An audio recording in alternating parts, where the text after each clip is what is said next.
욥기 4장입니다. 욥기 4장.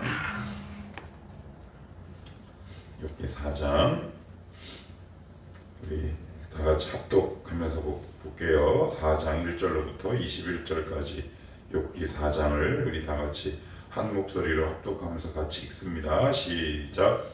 대만 사람 엘리바스가 대답하여 이르되 누가 내게 말하면 내가 실증을 내겠느냐? 누가 참고 말하지 아니하겠느냐? 보라, 전에 내가 여러 사람을 훈계 하였고 손이 늘어진 자를 강하게 하였고 넘어지는 자를 말로 붙들어 주었고 무릎이 약한 자를 강하게 하였거늘 이제 이 일이 내게 이름에 내가 힘들어하고 이 일이 내게 닥침에 내가 놀라는구나. 내 경외함이 내 자랑이 아니냐? 내 소망이 내 온전한 길이 아니냐? 생각하여 보라. 죄 없이 망한 자가 누구인가? 정직한 자의 끊어짐이 어디 있는가? 내가 보건대 악을 밭갈고 독을 부리는 자는 그대로 거두나니 다 하나님의 인에 멸망하고 그의 콧김에 사라지느니라. 사자의 우는 소리와 젊은 사자의 소리가 그치고 어린 사자의 이가 부러지며 사자는 사냥한 것이 없어 죽어가고 암사자의 새끼는 흩어지느니라. 어떤 말씀이 내게 가만히 이르고 그 가느다란 소리가 내 귀에 들렸었나니 사람이 깊이 잠들 즈음에 내가 그 밤에 본 환상으로 말미암아 생각이 번거로울 때 두려움과 떨림이 내게 이르러서 모든 뼈마디가 흔들렸느니라. 그때 영이 내 앞으로 지나매 내 몸에 털이 죽볕하였느니라. 그 영이 서 있는데 나는 그 형상을 알아보지는 못하여도 오직 한 형상이 내 눈앞에 있었느니라. 그때 내가 조용한 중에 한 목소리를 들으니 사람이 어찌 하나님보다 의롭겠느냐? 사람이 어찌 그 창조하신 이보다 깨끗하겠느냐? 하나님은 그의 종이라도 그대로 믿지 아니하시며 그의 천사라도 미련하다 하시나니 하물며 흙집에 살며 티끌로 털을 삼고 하루살이 앞에서라도 무너질 자이겠느냐? 아침과 저녁 사이에 부스러져 가루가 되며 영원히 사라지되 기억하는 자가 없으리라. 장막줄이 그들에게 뽑히지 아니하겠느냐? 그들은 지혜가 없이 죽느니라. 아멘. 오늘 욥 4장부터 드디어 욥의 새 친구가 등장합니다. 이제 가장 먼저 등장한 사람이 대만 사람 엘리바스. 그렇죠?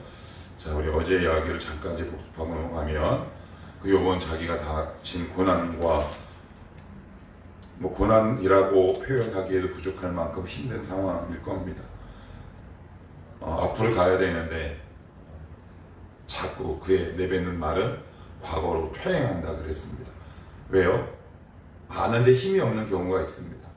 아는데 발걸음이 잘 떼지지 않는 경우가 있죠. 살다 보면 그런 일이 종종 있습니다.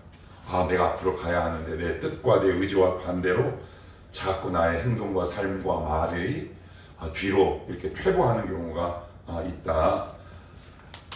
이것이 사람의 진피를 나타내는 하나님의 깊은 경륜이다. 이제 뒷부분에 나오긴 하겠지만 사람은 웬만해서는 자기의 진짜 모습을 좀처럼 잘 드러내지 않죠.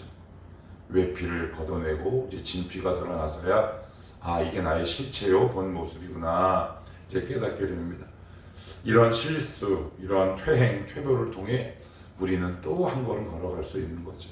그래서 이런 과정과 이런 역경을 넘어서 이제 어른이 되어 갑니다. 그러니까 어른은 단순히 지혜가 많다기보다는 그 지혜를 뛰어넘는 보다 큰 그릇이 되어가는 한 과정이 있다. 이렇게 보시면 됩니다.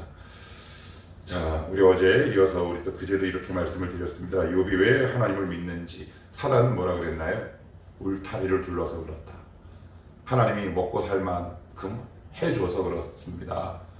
그러니까 하나님의 입장에서는 증명해 보이고 싶은 거예요. 누구를 통해? 욥을 통해. 아니요, 나를 통해. 제가 욥은 나의 1인칭 시점으로 봐야 한다 그랬습니다. 하나님, 바로 욥이 저군요. 제가 이렇게 말씀을 드렸습니다.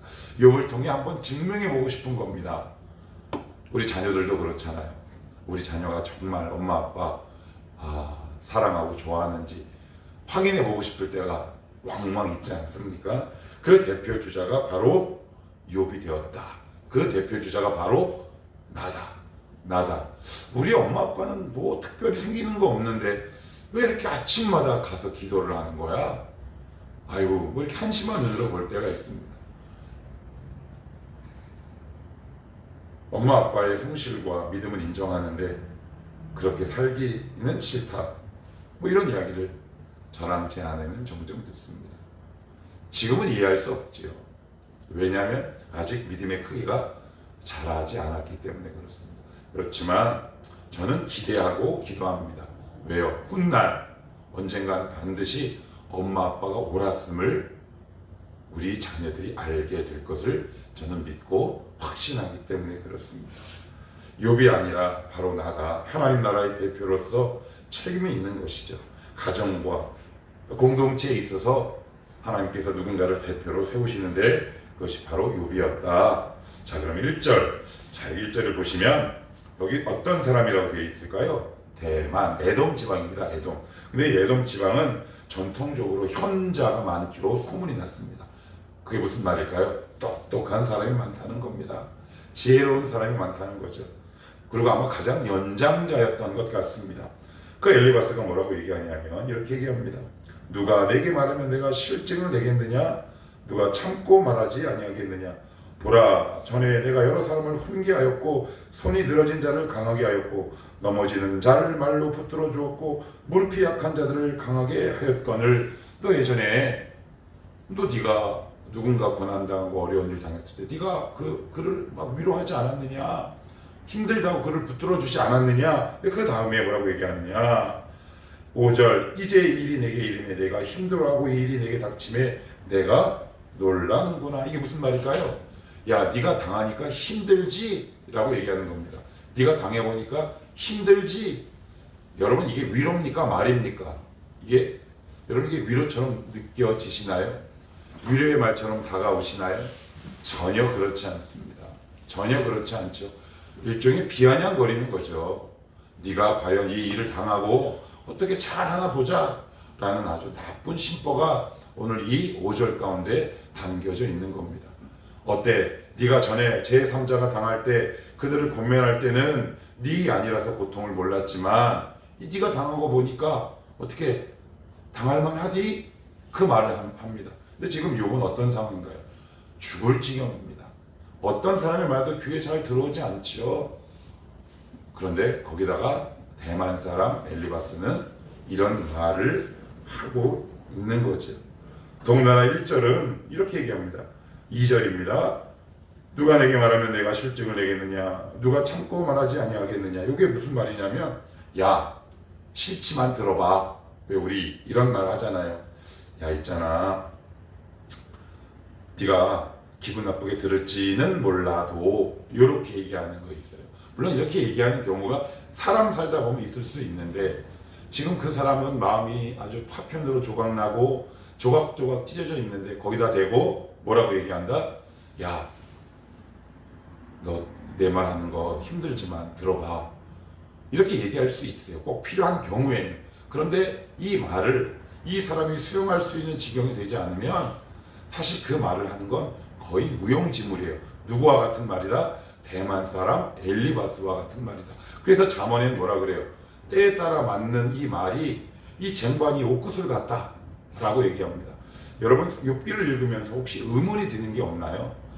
이 욥과 이 세 친구, 그 다음에 나중에 엘리후의 말이 저 뒷부분까지 굉장히 길게 이어집니다. 그래서 저는 예전에 욥을 읽으면서 38장부터는 좀 읽을만해요. 왜요? 거기서 욥과 하나님의 대화가 나옵니다. 네가 내 창조할 때 있었느냐? 근데 거기는 우리가 읽을만 하시죠. 그런데 이 세 친구와 엘리후의 이야기는 같은 말이 계속 반복되는 것 같아요. 그런데 이제 대충 이유를 알 것 같아요. 왜요? 말의 중요성. 즉 쓸모없는 말이 우리의 삶과 생 가운데 얼마나 많이 있는가. 말이 많다고 누군가를 살리는 것이 아니다. 논쟁이 누군가의 영혼을 세우는 것이 아님을 성경은 말하고 있다 싶습니다. 계속해서 보시면 6절도 한번 볼게요. 자, 6절. 내 경외함이 내 자랑이 아니냐? 내 소망이 내 온전한 길이 아니냐. 이게 무슨 얘기예요? 너 하나님 경외한다며, 너 소망 갖고 있다며, 이렇게 얘기합니다. 이렇게 비아냥거리는 그 증거가 뭐냐? 바로 7절에 있습니다. 7절은 다시 한번 읽어봅시다. 욥기 4장 7절입니다. 시작. 생각하여 보라. 죄 없이 망한 자가 누구인가? 정직한 자의 끊어짐이 어디 있는가? 여기 뭐라고 나옵니까? 뭐하여 보라. 생각하여 보라. 생각하여 보라. 여기 생각하여 보라 라는 말은 자카르란 말인데, 하나님의 말씀을 의미할 때, 하나님의 말씀을 생각해 보라 라고 얘기할 때 이 단어를 차용을 합니다. 그러니까 이게 무슨 얘기예요? 생각해 보라. 하나님의 말씀을 한번 떠올려 보라 라고 얘기합니다. 근데 그리고 나서는 8절도 읽습니다. 시작. 내가 보건대 악을 밭갈고 독을 뿌리는 자는 그대로 거느나니. 그대로 거느나니. 인과 응보, 심는 대로 거뒀다 라는 거죠. 이게 어느 나라 법칙입니까? 세상의 법칙입니다. 이 3차원의 세계를 관통하는 거죠. 사람들은 이 법칙 앞에 끊임없이 좌절합니다. 여러분 유튜브 한번 보시겠습니까? 인문학에 관련된 성공, 그들의 한결같은 주장이 뭐냐면, 네 인생은 네가 게을러서 그래, 노력 안 해서 그래, 그러니 열심히 노력해 라고 이야기합니다. 맞습니다. 그래서 틀린지 모릅니다. 여러분 이 함정에 빠지지 않으셔야 합니다. 세상 나가면 수많은 사람들이 우리에게 뭐라고 얘기하는 줄 아십니까? 너 열심히 더 노력해야 돼, 더 잠 안 자고 노력해야 돼, 운동해야 돼, 끊임없이 우리를 재촉하지요. 이 원리와 이 논리로 지금 누구에게 잣대를 들이미고 있습니까? 욥에게. 무슨 얘기입니까? 야, 그래도 네 과거의 삶을 돌아봐. 과거에 어느 한 지점이 뭔가 이상한 거 아니야? 너 그 전에 죄를 지어서 그런 거 아니야? 라고 얘기합니다. 여러분 우리는 늘 이 논리에 얽매여 있습니다. 대표적으로 요한복음 9장을 한번 찾아봅시다. 요한복음 9장입니다. 요한복음 9장 한번 찾아봅시다. 이게 신약 시대에 와서도 똑같이 사람들이 이런 인식을 갖고 있다. 자, 9장, 요한복음 9장입니다. 신약 성경 160쪽 9장 1절 2절 시작. 예수께서 길을 가실 때 날 때부터 맹인된 사람을 보신지라. 제자들이 물어 이르되 랍비여, 이 사람이 맹인으로 나는 것이 누구의 죄로 인하여입니까? 무엇과 연결해요? 눈먼 것을 무엇과 연결합니까? 죄와. 여러분 이 모습이 지금 우리나라 한국교회에 있습니까? 없습니까? 거의 대부분이에요. 여러분 한번 생각해 보세요. 교회를 이렇게 잘 이렇게 열심히 나온 사람이 어느 날 직장에서 쫓겨나, 누가 다치거나 죽고 가게가 망하면 이상하게 그들을 바라보는 동일한 시선이 뭐냐면 죄 때문에 망했을 거야 라는 자의식이 우리 가운데 이렇게 있어요. 저는 그것을 보고 얼마나 깜짝 놀랐는지 몰라요. 왜 그런지 제가 나중에 알았어요. 왜 그럴까요? 너보다 내가 최소한 남을 증명하려고 하는 율법적 의가 우리 가운데 꿈틀거려요. 여러분 안 그럴 것 같지요? 그렇지 않습니다. 우리는 그런 존재입니다. 이게 목사인데도 누군가 망하면 이상하게 마음이 살짝 꼬셔요. 아, 잘됐다. 그리고 나서는 무슨 죄가 있겠지, 나도 모르게 그냥 그런 생각이 불쑥 들어옵니다. 그리고 나서는 그에게 무슨 말을 할지 나의 이 회로를 막 돌리죠. 그러고 나서는 뒤에 놓고 급발진을 합니다. 그래서 때가 되면 막 퍼붓죠. 그래서 제가 이것을 알고 난 뒤에는 예전에 전임 전도사 시절이나 대신방 시절에는 저는 설교를 짧게 합니다. 5분, 10분. 한 번은 어떤 권사님이 제 손을 잡고 이런 부탁을 하시더라고요. 목사님, 저희도 알아요. 저희는 위로가 필요해요. 이제 딴 분이 이제 가신 다음에 그분 앞에서는 얘기를 못하고 제 손을 잡고 그런 이야기를 하는 걸 들었어요. 정신이 번쩍 듭니다. 그래서 말씀을 딱 5분 안에 전하고 이제 기도로 위로하고 격려하는 기도를 제가 많이 했던 것 같아요. 엘리바스는 이런 사람이었다면 우리도 역시 그렇습니다. 주변에 혹시 누군가가 일이 잘 안 됩니까? 그런데 우리는 항상 어떤 관점으로 보느냐? 죄와 연결해서 본다. 오늘 요한복음 9장에 보면 누가? 예수님의 누구들? 제자들이. 욥기에서는 대만 사람 엘리바스가, 현실에서는 내가, 우리가. 나는 지금 누군가에게 이렇게 다가가고 있지는 않은가. 그런데 이거보다 더 아픈 게 있어요. 더 아픈 게 뭔지 아세요? 8절 봅시다. 욥기 4장 8절. 자, 9절 봅시다. 9절. 자, 9절입니다. 8절이 아니라 9절. 시작. 다 하나님의 입 기운에 멸망하고 그의 콧김에 사라지느니라. 그래요. 8절까지는 누구의 이야기입니까? 누구의 의견이에요? 엘리바스 본인의 이야기예요. 그럼 9절은 하나님이 보시기에라는 뜻입니다. 내 생각을 누구의 뜻과 연결합니까? 예, 이게 이제 우리의 모습이에요. 여러분 그렇지 않으세요? 나의 옳음을 증명하고 증빙하기 위해 내 말을 이렇게 탁 한 다음에 하나님을 이렇게 탁 끌어들입니다. 이게 얼마나, 여러분 교회 안에서 제가 참 조심스러운 게 이거예요. 내가 아침에 기도하다가 저는 이제 이상하게 그 얘기를 딱 들으면 거부감이 생겨요. 너만 기도하냐? 나도 한다. 저는 이런 폐해를 참 많이 들었어요. 내가 기도하다가 진성 형제가 나랑 사귀래. 이런 말도 들어본 적도 있고요.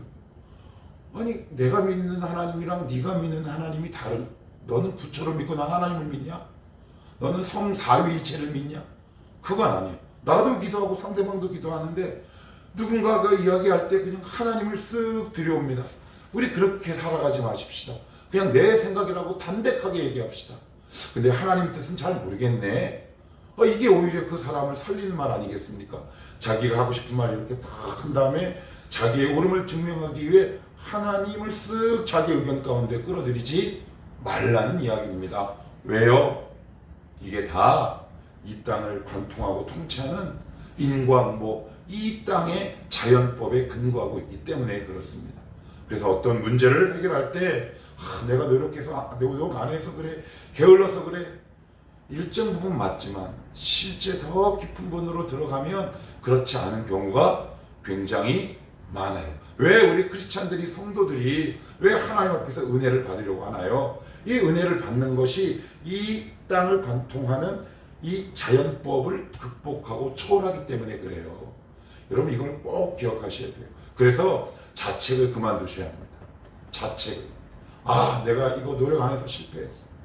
그때 내가 조금만 더 했더라면, 이라는 자책 가운데 자기 자신을 착 가둬요. 저도 오랜 기간 자책이라는 그물 안에서 빠져나오기가 얼마나 힘들었는지 몰라요. 사람마다 돌이키고 싶은 과거의 어떤 방점들, 지점들이 있단 말이에요. 그때 내가 이런 선택을 했더라면, 그때 내가 순종했더라면, 이게 다 뭐예요? 인과응보, 자연법이란 말이에요. 근데 여러분 얼마나 많이 순종하셔서 이 자리에 오셨어요? 여러분 순종보다 불순종이 훨씬 더 많았죠? 얼마나 많았습니까? 그럼에도 불구하고, 그렇다고 불순종하라는 이야기는 결코 아닙니다. 그럼에도 불구하고 오늘도 내가 믿음을 지킬 수 있는 이유, 이 아침에 나올 수 있는 이유가 여러분의 의지와 노력 때문이겠습니까? 하나님의 은혜와 하나님의 긍휼 때문 아닐까요? 그러니 과거에 여러분들이 매듭을 꽉 묶고 있었던 여러분의 실패와 실수 속에 그 내 자신을 거기에 가두지 마시라. 그건 다 자연법이다. 인과응보다. 오늘도 그것을 초월하고 극복하게 하시는 하나님의 은혜에 우리의 시야와 초점이 맞춰져 있을 때 거기서부터 풀어져 나오는 거죠.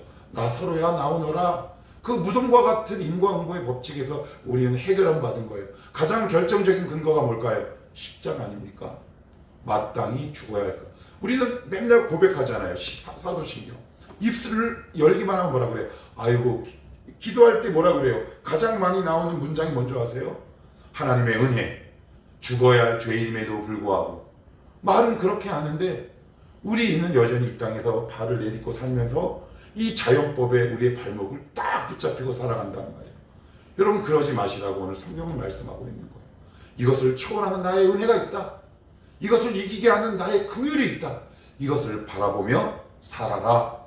그래야 거기서 풀려 나올 수 있어요. 진리를 알지니 진리가 너희를 자유하게 하리라. 이 땅에 진리가 있습니까? 없어요. 진리는 오직 성삼일체 하나님만 진리잖아요. 그분을 볼 때 나를 꽉 묶고 매고 있던 여러 가지 올무로부터 내가 자유하게 될 수 있어요. 여러분들을 지금 꽉 붙들어 매고 있는 어떤 상황과 환경이 있습니까? 이 자연법에 딱 고정돼서 묶여서 나올 줄 모릅니까? 그건 바로 내가 지금 엘리바스와 같은 상황인 겁니다. 그러지 마시라고 오늘 성경은 우리에게 증거하고 있어요. 거기에서 나오라. 거기에서 나오라. 후회하지 마라. 언제까지 네가 후회로 너의 인생을 허비하겠느냐? 이것을 뛰어넘는 나의 은혜가 네 앞에 있다. 여러분, 이 음성 앞에 정말 우리의 영혼 속에 아멘이 터져 나오기를 축복합니다. 그래야지요. 암요. 우리 그 힘을 믿고 살아가는 존재들 아니겠습니까? 내 생각을 하나님과 연결합니다. 가장 교묘합니다. 분별하기 어려울까요? 쉬울까요? 어렵습니다. 어려워요. 우리 최소한 이러지는 말자. 그냥 담백하게 내 의견을 이야기하는 편이 훨 낫다. 자, 10절 11절도 한번 보시면 이렇게 얘기합니다. 자, 사자의 우는 소리와 젊은 사자의 소리가 그치고 어린 사자의 이가 부러지며 사자는 사냥한 것이 없어 죽어가고 암사자의 새끼는 흩어지느니라. 그래요. 이게 무슨 말이냐? 사자가 뭘까요? 사자, 젊은 사자, 어린 사자, 사자. 욥이 심어놓은 죄의 대가를 얘기해요. 그러니까 그것이 다 너를 갉아먹고 있다라고 이야기해요. 그러니까 결국 이게 무슨 말이에요? 자신의 말이 옳음을 사자에 빗대어 다시 한번 얘기해요. 인간은 얼마나 집요한지 모릅니다. 나의 옳음을 증명하고 싶은 이 본능적 욕구가 우리 가운데 얼마나 많이 있는지 몰라요. 목사인 저는 더 심해요. 왜요? 말씀을 맡았다는 명분과 합리적인 이유가 있기 때문에 그래요. 그래서 저도 되게 힘든 경우가 있어요. 내가 제대로 권면했나? 솔직히 얘기하면 누군가 얘기하고 상담하고 나서 마음이 되게 불편할 때가 있어요. 왜 이렇게 마음이 불편하지? 그런데 그 당시는 모르는데 조금 시간이 지나면 나의 옳음을 증명하려고 내가 했었구나. 하나님의 옳음을 나타내는 것이 아니라. 목사인 저도 이 함정에 얼마나 많이 빠질 수 있는지 모릅니다. 그렇다면 여러분들은 예외이겠습니까? 그렇지 않다. 그래서 이 패턴을 보면 자신의 이야기, 그것을 통해 욥을 인과응보의 법칙 가운데 몰아세우고 그것을 덧붙여 하나님의 말씀, 하나님을 다시 인용하고 다시 자기의 의견을 이렇게 점잖하게 이야기합니다. 그래서 저는 어제 큐티 이제 오늘 올릴 내용을 썼는데 이렇게 썼어요. 거룩한 폭력이다. 여러분, 신앙인은 거룩한 폭력에 속지 않으셔야 합니다. 아름다운 말인데 누군가에게 치명타가 될 수 있는 말이 있습니다. 옳은 말인데 오히려 깊은 나락으로 떨어지는 말이 있습니다. 우리가 그 말을 참 조심할 수 있어야 하겠다. 자, 마지막으로 21절입니다. 21절. 자, 21절 같이 한번 읽어봅시다. 시작. 장막줄이 그들에게서 뽑히지 아니하겠느냐? 그들은 지혜가 없이 죽느니라. 그래요. 결국 뭐가 없어 죽는다라고 얘기해요. 이거 이제 한자로 조금 어렵게 표현하면 이런 말이에요. 자가당착. 자기가 하는 말에 자기가 속아요. 가장 인지하기 어려운 게 뭐냐면 내가 하는 말에 내가 속는 거죠. 이 말을 왜 해요? 옳다라고 얘기하는 거예요. 근데 맞습니까? 아니에요. 지혜가 없어 죽는 게 아니에요.